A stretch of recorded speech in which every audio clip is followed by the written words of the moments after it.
Assalamu alaikum wa rahmatullahi wa barakatuh. Amanya nedobozi nze Hajat Farida. Stasha mayanja ngambalete de chipia. Something very new and it's very hot. YouTube channel gena YouTube channel teka mu Stasha tugumira bingi. Lwaki tugumira bingi? Lwaki Stasha tugumira bingi? Stasha mpise mbitu bingi. N'olwensonga yo mmanyi byoyiseemu. Program yegenda kuba eitambulira ku bakyala. Lwaki abakyala fe tusinza okulaba ennaku. Fe tusinza okuguma. Fe tusinza okuyita mu bintu bino ebitunyigiriza. N'olwensonga eyo kansala wa muntu alanga sanka obogera kompyuta kansala obogera kompyuta senga obogera kompyutani na yendi wo okubera nga tuwa ya mutunyumyamu ekizibu bwochogerako ne munno otowolokoka no muntu asobola okubeera yo nga yakufuna bulala abambi batubagamba abakyala kyagala kufumba lwaki twagala tumanye ensonga ezo lwaki tukyagala bufumbo abakyala bakoye bufumbo tugenda kwogera ku nsonga ezo program ya Feno Stasha tugumira bingi otubulire bikwata ku program eno tegenda kulinyirira ddembe lya muntu nedda omuntu ayogera ku bikwata kwa tugenda kwogera ku linnya lya muntu nti omwami Lawrence yankola bwati tugenda kwogera ku mbeera eyo oyagala kuddira mwami wo tukube ku magezi nze nawe tugenda kuba tuwa omuntu waffe agenda okubanga ayogera na family yako na Sembozi nga atubulira bichi byayitamu nga naffe tumuwabula tumuwa ku magezi nti kino kikole boti kino wandi kikoze boti kino kiyite mboti oyina mukwano gwo mwatabuka otabuka na family yo wetaaga obuyambi Emboozi egenda kwetambulira ku bakyala tuyambaganye tutya abambi batusyawa tukuze tukulaba nga abambi baffe baddamu okutwala abakyala twako obufumbo tulwanye tutya okulaba nga tuddamu okwagala obufumbo tulwanidde obufumbo bwaffe emikwano gyaffe gituliddemu enkwe gitututeko obufumbo tugenda kikola tutya twewadde tutya amagezi nonya engeri omukyala gyalina okubeera ku ntikko yensonga lwaki twasazeewo tutte program eno Stasha tugumira bingi twagala mukyala nga ali ku ntikko tulwanirira ddembe lya mukyala tulwanirira kusanyuka kwa mukyala njagala buli mukyala abeerenga musanyufu abakyala tulina kuwaza nnyo ne tusimayirenga ku ne tusako lipstick n'olowooza nti nno musanyufu naye ng'ennako omutima gwe amaziga gye gokaaba togamanyiiko muwendo bye tugenda okuba nga twogerako mu program ya Feno Stasha tugumira bingi twegatteko teka mugenda mu YouTube teka munti Stasha tugumira bingi mukwano gwange leyo ku Stasha and the House Girl oleyo ku Stasha mayanja oli ku Facebook oli everywhere olumirwa abakyala teka mu Stasha tugumira bingi ku YouTube subscribinga nyiga akade oberengo labe Emboozi zino giziraga Emboozi zino zigwerawa omukyala agambye eki biche byamutukako bichi oyinza oberengoloza gosinzo okubona abona oyinza oberengoloza gosinzo okubera mbala mu kunyigirizibwa niba onolaba munno mugana wange ojja kuguma ojja kunywera ogambe nti sinze nzeka sinze nsose tugenda kwa tuba bachi tuwena kwa twe encouraging twewa amagezi twezaamu amaanyi tuli bantu ba amaanyi ati tuli bantu ba mugaso nnyo mu ggwanga lyonna sigenda gamba nti mu Uganda naye mu nsi yonna tuli bantu ba mugaso nnyo n'olwensonga eyo njagala twetereze njagala twekugamba twerenga ensi tujje yagaliramu abakyala baagala okwetta really abakyala bagamba bayina ebintu bayitamu kunyigirizibwa kwa maanyi bye tugenda okwogerako tosirika abakyala bangi oleyo yimbizibu tulina gwe kigambako tulina gwe nyimizako bw'okigamba mukwano gwo nakwalasa bw'okigamba mukwano gwo nakitaminga bulala ate naawe oyinza okuba wakola okusala w'okubi nga wanuba nga tewalina kuno oyinza okuba nga wakola okusala w'okubi nga watabuka ne family yo nga tewalina kutabuka nayo nona kubanga tolina goyogera nayo tolina gosharinga nayo ensonga lwaki ebintu byakutabukako jangu tuwaye jangu tunyumye jangu tuwangana amagezi ogenda kulaba ng'obulamu bukwanguyira kuba ku ssimu eri awo wansi egenda kubanga eyita subscribinga likinga or sharing nkwagaza ki gwe omulabi nkwagaza bino ebintu wammanga bw'omala okulaba bw'oyita mu Mboozi eno tuwa amagezi tuwabule tukole tutya omuntu waffe oyo akola atya Emboozi egenda kuba erunning program ya Feno egenda ku erunning program ya Feno etandika ku lunaku olwokuna olwokutaano olwomukaaga ne ku Sunday twasazeewo tukikole over the weekend lwansonga abantu mba temuli busy nnyo aye twagala mugirabe twagala abakyala mumanye ebintu bye tuyitamu oyinza okubanga oli mugagga oli mu mbeera nnungi naye nga gwomanyi wayitamu okubeera omugagga twagala tuwa abakyala amaanyi tuzzemu abakyala baweddemu essuubi abakyala baweddemu amaanyi twagala tubazzeemu amaanyi tubazzeebo pya ensi etinte lwansonga ensi etambulira ku mukyala n'olwensonga eyo essa 12 olwokuna olwokutaano olwomukaaga ne Sunday totusubwa ku Stasha tugumira bingi YouTube channel tuli ku YouTube bannange yona gy'oli subscribing ateka muno nomala tuberenga tunyumyanga tuwayiza wamu. Alaikum wa rahmatullahi wa barakatuh. Omulemi wange obulungi owa Stasha and the House Girl mukwano gwange nkwagala nnyo webale kutulaba webale kutwagala ne comments zammwe zonna nzize soma era nzize nga nziyitamu bannanga kintu ky'oluzungu kyabatabudde kintu ky'oluzungu kyabanyiizizza mbeetondera ne ssekwetondera yenna mbasaba munsonyiwe mbasaba mutusonyiwe ne team Station the House Girl as a team naye munnange mutunenyenga muwumbawumba era mmwe mwennyini mu comments zammwe mwennyini mwe mwali ate abaagala tukikube n'oluzungu koffe bannange katukitwaleko ku international level ne tukizudde ng'ate abawagizi baffe mmwe mutujja ewala mmwe muzze mutubeererawo ate nga mmwe musinga obungi mwagala Luganda ne tusalawo ekyano y'oluzungu tugenda giggulawo nga yo ya luzungu era mujja tukkiriza abakama baffe tugirangire kuno kwennyini kuki ku kyano yammwe kubanga yammwe ate bagamba munnange customer is the boss kakati gwe omuwagizi waffe munnange gwe mukama waffe okusaba kwammwe kwayiseemu n'okulajana kwammwe kwayiseemu nengenda bagamba ekintu kino wammanga ku nsonga y'abazannyi okubeera nga ono omuzannyi akyuka ononajja bambi temukitwala so personal n'olw'ensonga eyo bambi bwe tuba tuleese omuzannyi omulala mukitwale bwe muti nti olabye movie oba tugeze ya Swaziniga oba tugeze ya muzannyi ki neggwa atodda muno mulamu movie endala naye ate nga yeyo nnyini w'obeera olabira baleetawo movie endala ez'enjawulo tukeera ku makya ne tuleeta omuzannyi mmwe mwennyini ne musooka ne mumutwala akayirigome ne mumugoba ne mumuvuma ne tusala entotto ne tuteekamu amagezi gonna okulaba nga mwagala omuzannyi ono ate ne mumala omwagala ate ne mulookinga mbasaba temulookinga Station and the House Girl yagwa eyo yali movie nga ya lugero ekwata ku bakozi neggwa ne tukeera ne tulowooza ne tugamba tuddemu kugamba tulete ku kintu kino abalala abakyagala mu luzungu naye temwakyagadde temwakisiimye ndi wamu nammwe era nzikiriziganya wamu nammwe ngenda bayitira ekintu ekirala ekipya oba naye nkusaba ekintu kimu bw'olaba omuzannyi mukazannyuka naggwa ne tuleeta akalala tumalaamu ate bano bazannyi balala maanyi nedda twagala buli muntu afune ku mukisa ogwolesa talent ye tetulemera kwoli nti oli yoyo gwe twetaaga no bambi si kyogera nti oba nkyogera mubi naye mbasaba kino program eno oba Station the House Girl oba YouTube channel yaffe eno eriwo kusomesa ku promotinga okitegeera n'okusanyusa mmwe abawagizi baffe tu promotinga abazannyi ab'enjawulo leero boonolaba ono kkirizagaana enkya ojja kulaba mulala so mbasaba mbotozo w'ekitalo mukkirize oyo gwe tuba tubaleetedde bwe munaamuwa obudde ate naye mujja kumwagala oba oli awo musinge n'okumwagala okusinga oli omulala abaddewo n'ekirala mbalabye mugamba ffe tukyayagala Station the House Girl olugero lwa Station the House Girl lwaggwa tetulina bulala bwe tuyinza ddwongerayo olwo lwaggwa kusinzira ku muwandiisi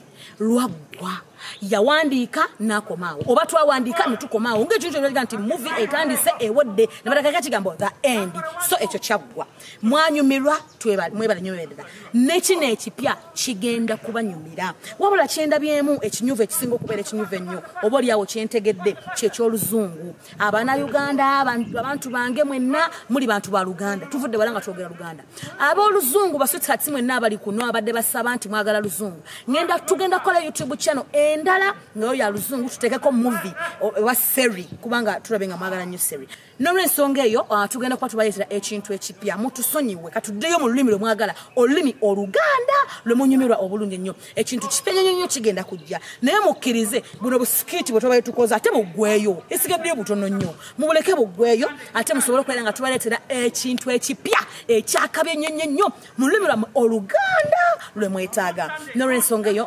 nva waggulu nga mbeetondera era nga mbasaba mukomewo era nga mbasaba mwongere okusubscribinga era nga mbasaba mwongere okulikinga n'okusharinga era nga mbasaba mu welcoming ekintu kino ekipya kigenda okujja n'omukwano gwonna n'obwagazi bwonna ate era mbasaba mu welcoming buli muzannyi omulala yenna gwe mugenda okulaba naye mumunyumirwe musobole okubeera nga mumunyumirwa nze nkonya n'okwewunya okyali eyo otenda Station the House Girl owana Station the House Girl omanye ekiri mu sitoowa omanye ekiri mu fumbiro omanye kye tubafumbira obadde okimanyi nti ekintu ekipya kigenda tendeka ku lunaku olw'Emmande Mmande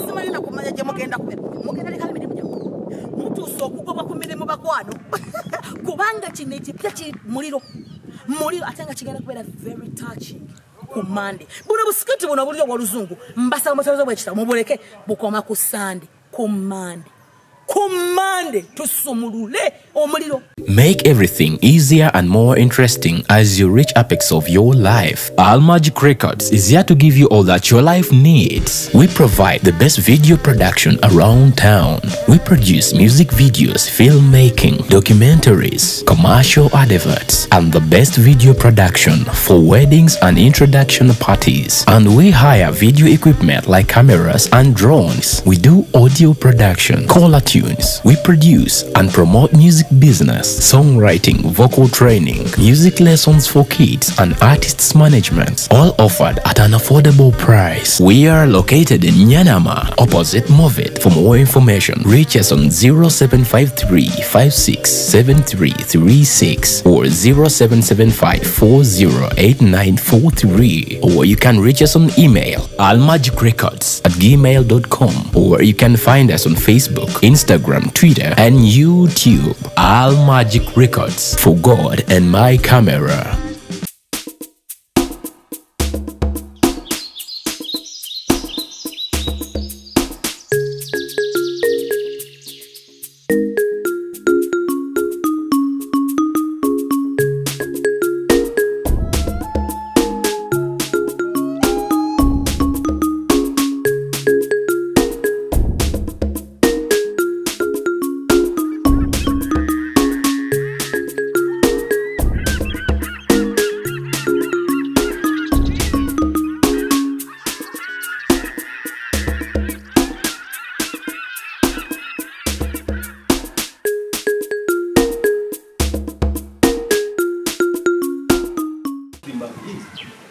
Wati yabongiza kusalire mu bujaza manyi wenyi mukumpani utaba mu magezi munno nakwesiga utaba na mutima wange ekyo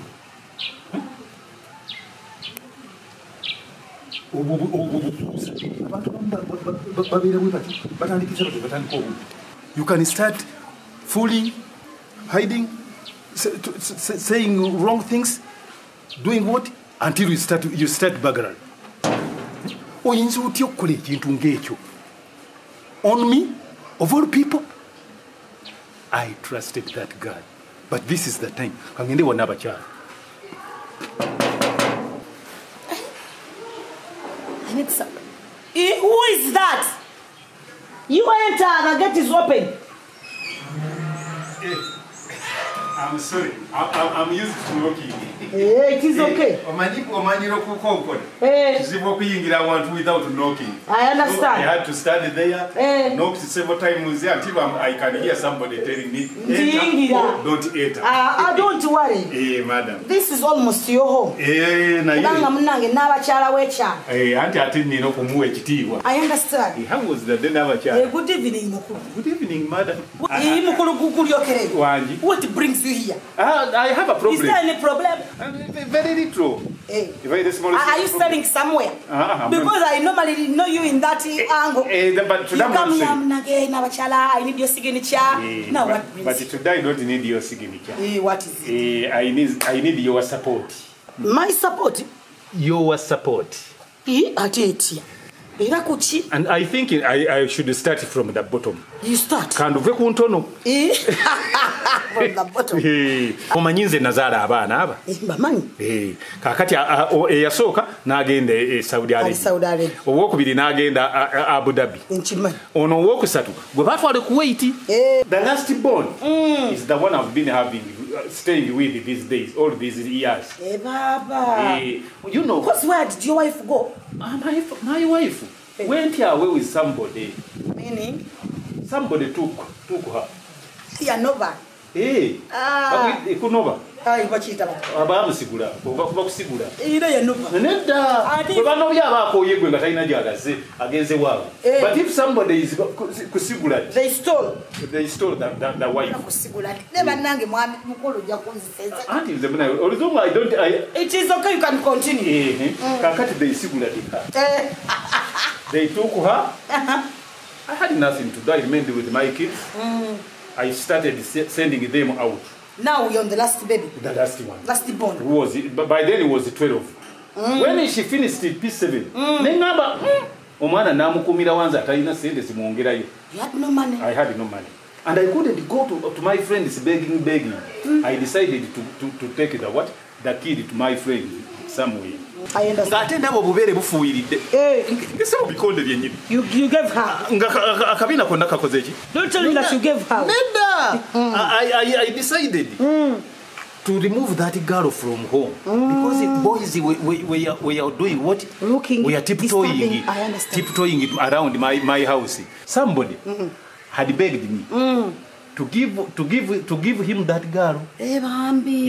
So that's your friend can pay school fees for her. That's paying school fees. The girl can start work for her. Anange sali mubi ngankwata mwana nga muwa mukwano gwange. Working as a maid. Working somewhere in a shop. At 12 years. At 12 years. The girl started working. But I had told the guy that any salary, every salary you send it to me. Her salary you send to me because the girl is still young. She has no use of money. I wanted that money at least to help me feeding myself. Baganda say but also that is not good banana. That is child labor. Hold on. What is this child labor? First and foremost, she's a girl. She's a girl. Yeah. She's young. Very at young. 12 years, yes. You take her to work. To somebody. To someone. And she's staying there. And she's staying there. Apart from that, she is being paid. But her salary is given to a father who is not working. The man is no longer just at home relaxing. The man is no longer paying her. She's there working. He is no longer paying her. We are still there. You have been telling me that.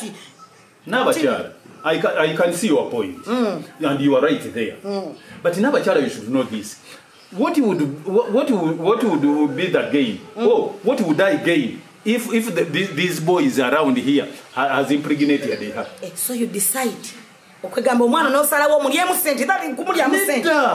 it is still her right. What do they give me? What do they have?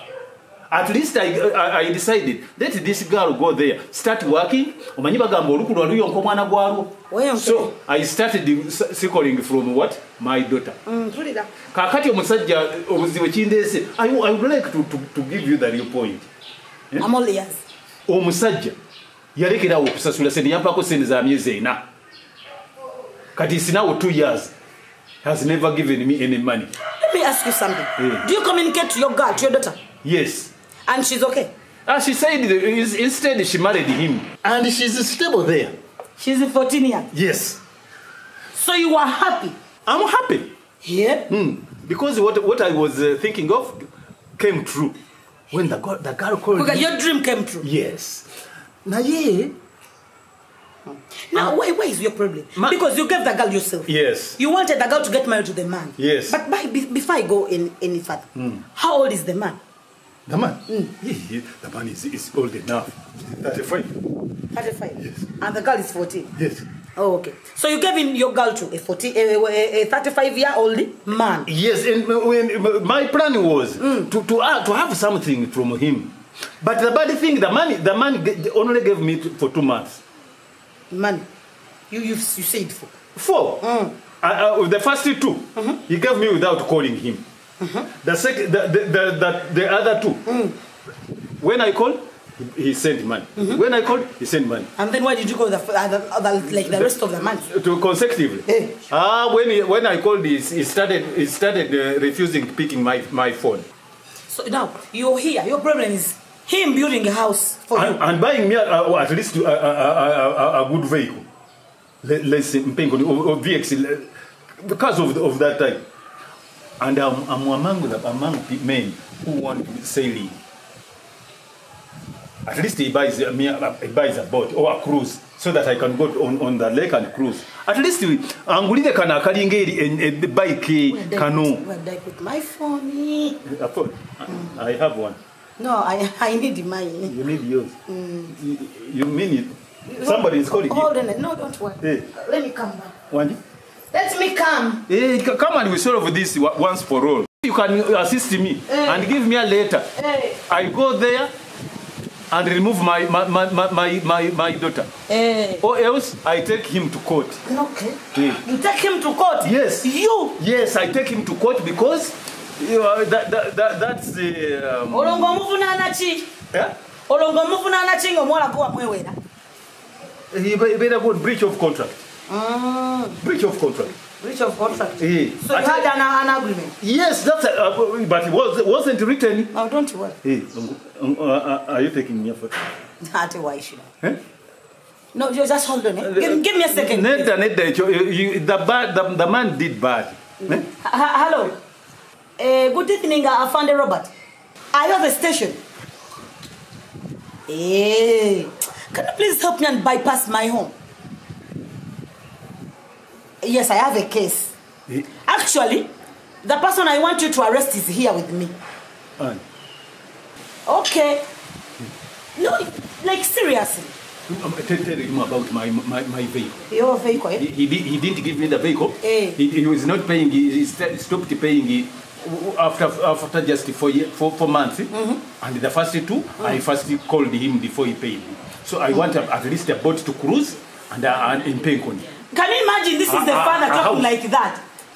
A child of 12 years. And he is very happy because the child got married at 14. Omusajja no gwamuwa wa myaka 35 is here, he needs help from me because he needs a penkoni and the house simanyi ati muyenga simanyi muyenga simanyi sailing boat. Imagine. Please come and arrest him. Ajat. No, don't bother running. No. Never did no mugenyi. Owange mukulu. Don't even, because I know where I stay. A man of your age, you do such a thing? Panange, someone can find you and the one respects you. Panange, men of today. All the ones you give her your child of 12 years and say, you know, he got married. And that was my dream.